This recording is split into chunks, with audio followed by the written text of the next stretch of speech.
خاور، تمہارے لیے بیگم جی کا خاص پیغام ہے۔ میرا دل دھڑک اٹھا۔ کیسا پیغام؟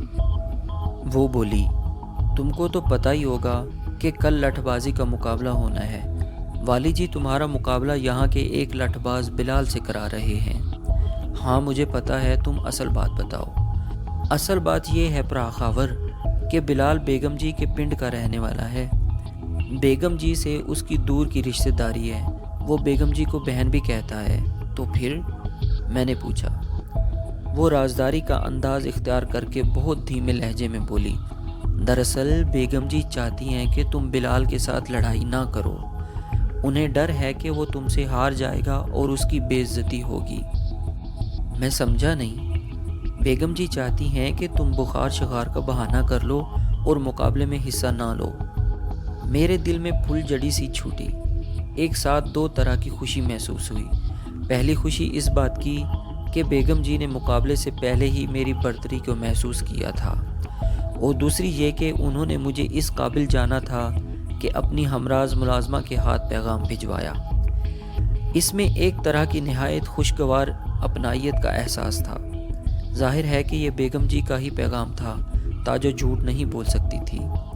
مجھے یوں لگا جیسے میں کل میدان میں اپنے حریف کو زیر کر لیتا اور سینکڑوں لوگ مجھے کندھوں پر اٹھا کر میری جیت کی خوشی مناتے اور مجھے پھولوں سے لاد دیتے، تو بھی اتنی راحت نہ ملتی جتنی اب ملی ہے۔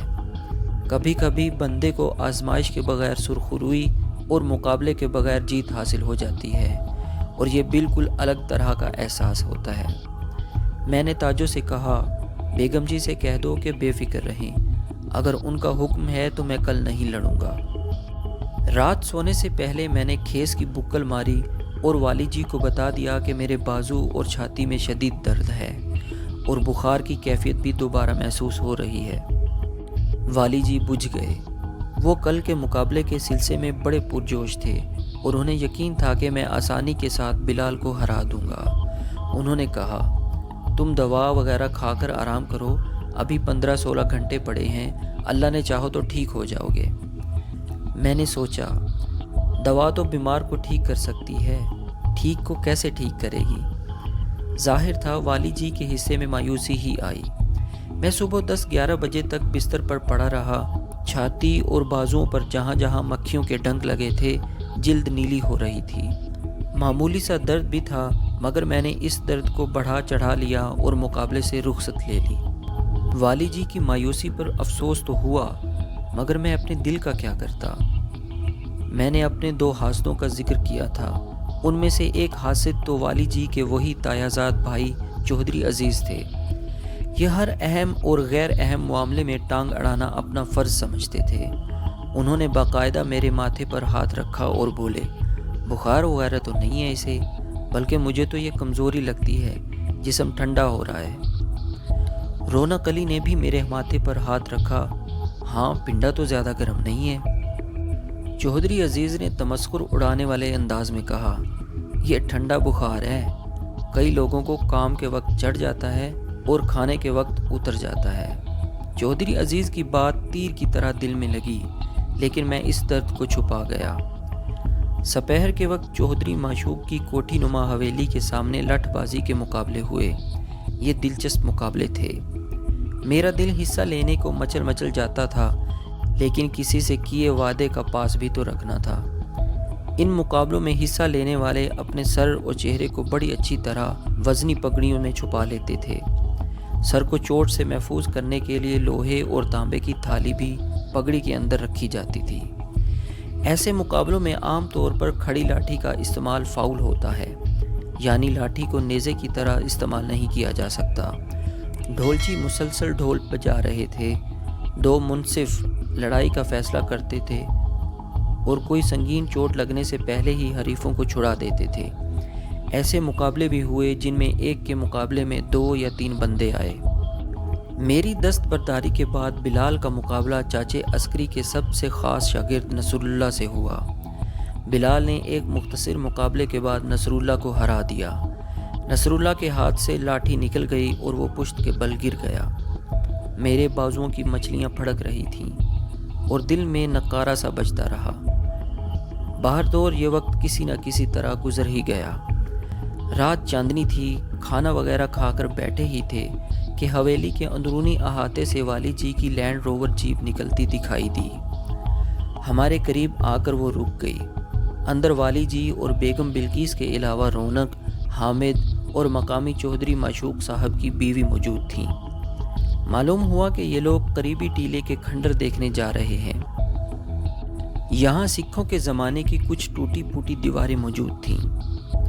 حامد شور مچا رہا تھا کہ وہ ماسٹر جی کو یعنی مجھے بھی ساتھ لے کر جائے گا۔ رونق علی نے بھی حامد کی آواز میں آواز ملائی۔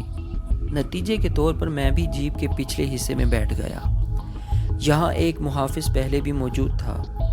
جیپ ہچکولے کھاتی آگے بڑھتی چلی گئی۔ مکئی اور کماد کے کھیتوں کے درمیان سفر کرتے ہم جلد ہی ٹیلے پر پہنچ گئے۔ بیگم بلقیس پر وہی مستانہ موڈ طاری تھا جس کا مظاہرہ میں پچھلے 2 دن سے دیکھ رہا تھا۔ وہ بات بات پر ہنس رہی تھیں اور چہک رہی تھیں۔ اندازہ ہوا کہ اتنی سردی میں رات کے وقت اس سیر سپاٹے کا پروگرام بلقیس کے اصرار پر ہی بنا ہے۔ شاید چاچا عسکری ٹھیک ہی کہہ رہا تھا۔ بیگم بلقیس کو سیر و تفریح کے مواقع کم ہی ملتے تھے۔ جیپ میں ان کے ساتھ میری براہ راست کوئی بات نہیں ہوئی، بس انہوں نے ایک بار اگلی نشستوں سے آواز دے کر پوچھا، کیا حال ہے تمہارا؟ اب کچھ بہتر ہوں بیگم جی، میں نے مختصر جواب دیا۔ ایک جگہ جیپ روک دی گئی اور سب نیچے اتر آئے۔ ٹیلے کی چڑھائی کافی دشوار تھی۔ ہم چاند کی روشنی اور لالٹینوں کی رہنمائی میں سنبھل کر اوپر چڑھ گئے۔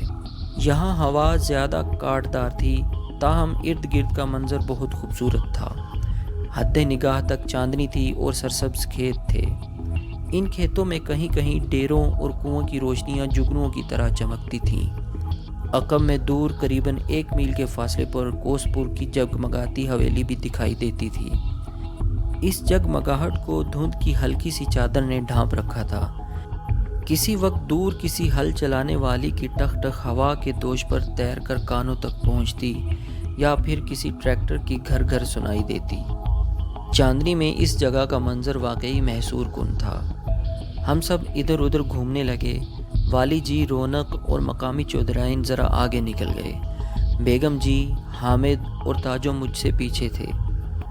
وہ ایک ڈھلوان کے منظر میں محو تھے۔ والی جی نے انہیں اوپر سے پکارا تو وہ بھی چوٹی کی طرف بڑھنے لگے، اور تب وہ خوشبودار لمحہ آیا جس نے مجھے سر تپا سرشار کر دیا۔ یہ کوئی بناوٹی لمحہ نہیں تھا، اور نہ ہی اس لمحے کو وجود دینے میں کسی کوشش کا دخل تھا۔ بس جو کچھ ہوا اچانک اور خود بخود ہوا۔ بلقیس بیگم اوپر آ رہی تھیں، میں ان سے چند قدم آگے تھا۔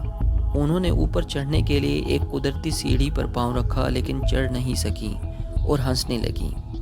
ہنستے ہنستے انہوں نے دوبارہ کوشش کی، مگر جب ہنسی چھوٹ جائے تو زور کم ہو جاتا ہے۔ ان کی دوسری کوشش بھی تقریباً ناکام رہی۔ اس موقع پر جھجکتے ہوئے میں نے ان کی طرف اپنا ہاتھ بڑھا دیا، جسے انہوں نے تھام لیا۔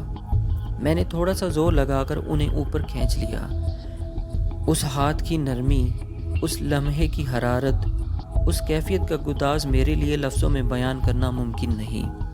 مجھے نہیں معلوم اوپر سے والی جی نے یہ منظر دیکھا یا نہیں، اور اگر دیکھا تو ان کے کیا تاثرات تھے۔ ان لمحوں میں میں جیسے مبہوت سا ہو گیا تھا۔ بیگم جی اور حامد تیزی سے قدم اٹھاتے اوپر چلے گئے۔ میں بھی اپنی دھڑکنیں سنبھالتا ہوا اوپر چڑھنے لگا۔ اوپر ایک 4 دیواری تھی جس میں بہت سا جھاڑ جھنکار لگا ہوا تھا۔ 1-2 برجیاں سی تھیں۔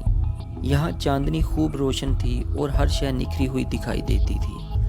لالٹینیں ایک درخت کی ٹہنیوں سے لٹکا دی گئیں اور سب لوگ ایک دری بچھا کر گھاس پر بیٹھ گئے۔ ڈرائیور صوفی اسلم، گن مین اور میں کچھ دور ہی کھڑے تھے۔ پھر رونق علی ہمارے پاس آ گیا۔ اس کے کوٹ کی جیبیں خشک میوے سے بھری ہوئی تھیں۔ اس نے مٹھیاں بھر کر چلغوزے اور کشمش ہماری جیبوں میں بھی ٹھونس دیں۔ وہ ایک اونچی جگہ پر بیٹھتے ہوئے بولا، کہتے ہیں کہ یہاں کبھی جنوں بھوتوں کا بسیرا تھا، مگر پھر 20-30 سال پہلے ایک بابا جی فیروز شاہ یہاں آئے۔ انہوں نے یہاں چلہ شلہ کاٹا اور ساری ہوائی چیزوں کو یہاں سے مار دوڑایا۔ اب یہ جگہ بالکل پاک صاف ہے، پھر بھی لوگ کہتے ہیں کہ یہاں کوئی شرارت وغیرہ نہیں کرنی چاہیے۔